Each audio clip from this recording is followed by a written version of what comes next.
ಎಲ್ಲರಿಗೂ ಗೊತ್ತಿಪ್ಪು ವಿಚಾರ ಏನಂದ್ರೆ ಫೇಸ್ಬುಕ್ ಅಂಡ್ ಇನ್ಸ್ಟಾಗ್ರಾಮ್ ಯೂಟ್ಯೂಬ್ ಅಲ್ಲಿ ಎಲ್ಲ ಬದಗೂ ಹರಿದಾಡ್ತಿಪ್ಪು ಒಂದೇ ವಿಷಯ ಸೌಜನ್ಯ ಕೇಸ್ ಬಗ್ಗೆ. ಇದ್ರ ಬಗ್ಗೆ ವಾಯ್ಸ್ ರೈಸ್ ಮಾಡದೆ ನಾವು ಸುಮ್ನೆ ಕೂತ್ಕೊಂಡ್ರೆ ಮುಂದೊಂದ್ ದಿವಸ ನಮ್ಮನೆ ಹೆಣ್ಮಕ್ಳು ಅಥವಾ ನಿಮ್ಮನೆ ಹೆಣ್ಮಕ್ಳಿಗೂ ಇದೇ ತರ ಸೌಜನ್ಯ ಹೇಗೆ ಸತ್ಲೋ ಹಾಗೆ ಸಾಯುವ ಒಂದು ಸಂದರ್ಭ ಬಂದ್ರೂ ಬರುತ್ತೆ, ಹೇಳಕ್ಕಾಗಲ್ಲ.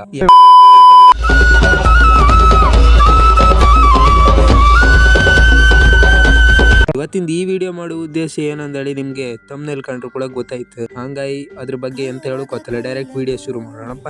ಈಗ ಎಲ್ಲರಿಗೂ ಗೊತ್ತಿಪ್ಪು ವಿಚಾರ ಏನಂದ್ರೆ ಫೇಸ್ಬುಕ್ ಅಂಡ್ ಇನ್ಸ್ಟಾಗ್ರಾಮ್ ಯೂಟ್ಯೂಬ್ ಅಲ್ಲಿ ಎಲ್ಲ ಬದಗೂ ಹರಿದಾಡ್ತಿಪ್ಪು ಒಂದೇ ವಿಷಯ ಸೌಜನ್ಯ ಕೇಸ್ ಬಗ್ಗೆ. ಈ ಒಂದ್ ವಿಚಾರದ ಬಗ್ಗೆ ನಾವೆಲ್ಲರೂ ಕೂಡ ಧ್ವನಿ ಎತ್ತಲೇಬೇಕಾಗಿ ಬಂದಿತ್ತು. ಎಂದಿಕಂದ್ರೆ ಹೇಳ್ರೆ ನಮ್ಮ ಮನೇಲೂ ಮತ್ತೆ ನಿಮ್ಮ ಮನೇಲೂ ಕೂಡ ಹೆಣ್ಮಕ್ಳು ಇದ್ರೆ ಇದೇ ತರ ನಾವು ಇದ್ರ ಬಗ್ಗೆ ವಾಯ್ಸ್ ರೈಸ್ ಮಾಡದೆ ನಾವು ಸುಮ್ನೆ ಕೂತ್ಕೊಂಡ್ರೆ ಮುಂದೊಂದ್ ದಿವಸ ನಮ್ಮನೆ ಹೆಣ್ಮಕ್ಳು ಅಥವಾ ನಿಮ್ಮನೆ ಹೆಣ್ಮಕ್ಳಿಗೂ ಇದೇ ತರ ಸೌಜನ್ಯ ಹೇಗೆ ಸತ್ಲೋ ಹಾಗೆ ಸಾಯುವ ಒಂದು ಸಂದರ್ಭ ಬಂದ್ರೂ ಬರುತ್ತೆ, ಹೇಳಕ್ಕಾಗಲ್ಲ. ಯಾಕಂದ್ರೆ ಈಗ ನಮ್ಮ ದೇಶದಲ್ಲಿ ಜನಬಲಕ್ಕಿಂತ ಹಣಬಲನೇ ಜಾಸ್ತಿಯಾಗಿ ನಡೀತಿರೋದು. ಇದೆಲ್ಲ ಯಾಕೆ ಹೇಳ್ತಿದ್ದೀನಿ ಅಂದ್ರೆ 2023ರಲ್ಲಿ ಸೌಜನ್ಯ ಕೇಸ್ ರೀಓಪನ್ ಆದಾಗ ನಮ್ಮ ಹತ್ರ ತುಂಬಾ ಜನಬಲನೇ ಇತ್ತು.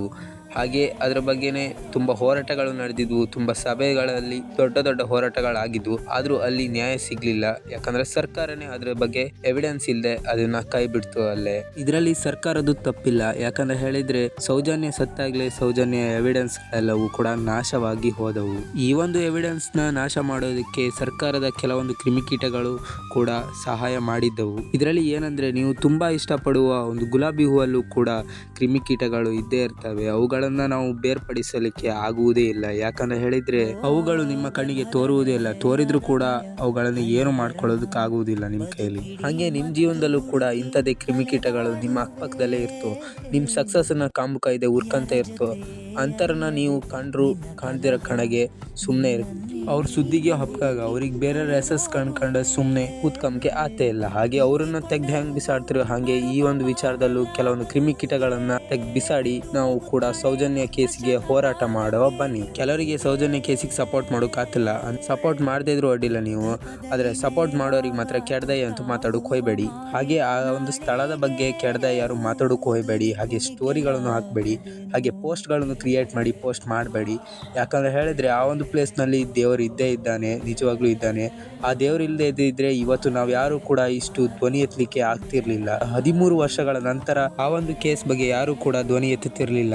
ಆ ದೇವರು ಎಲ್ಲ ಟೈಮಲ್ಲೂ ನಮ್ ಜೊತೆನೆ ಇರೋದಿಕ್ಕಾಗೋದಿಲ್ಲ. ಯಾಕಂದ್ರೆ ಹೇಳಿದ್ರೆ ನಮ್ ಜೊತೆನೆ ಇದ್ದಿದ್ರೆ ನಾವ್ ಯಾರು ಕೂಡ ಸಾಯ್ತಿರ್ಲಿಲ್ಲ. ಹಾಗೆ ಕಾಯಿಲೆ ಅಂತ ಹಾಸ್ಪಿಟ್ಲಿಗೆ ಹೋಗ್ತಾನೂ ಇರ್ಲಿಲ್ಲ. ಹಾಗೆ ಯಾವ ದೇವರ ಮೇಲೂ ಕೂಡ ಅತಿಯಾಗಿ ನಂಬಿಕೆ ಇಡಬೇಡಿ. ಹಾಗೆ ಮನುಷ್ಯರ ಮೇಲೂ ಕೂಡ ನೀವು ಅತಿಯಾಗಿ ನಂಬಿಕೆ ಇಡಬೇಡಿ. ಯಾಕಂದ್ರೆ ಹೇಳಿದ್ರೆ ನಿಮ್ ಜೊತೆನೆ ಇದ್ದು ನಿಮ್ಮ ಕತ್ಕೊಯ್ಯೋ ಕೆಲಸನೇ ತುಂಬಾ ಜನ ಮಾಡ್ತಿರ್ತಾರೆ. ಹಂಗಾಗಿ ಹೇಳ್ತಿದ್ದೆ, ಇವತ್ತು ನಾವೆಲ್ಲರೂ ಒಂದಾಗಿ ಸೌಜನ್ಯ ಕೇಸ್ ಪರ ಹೋರಾಟ ಮಾಡುವ.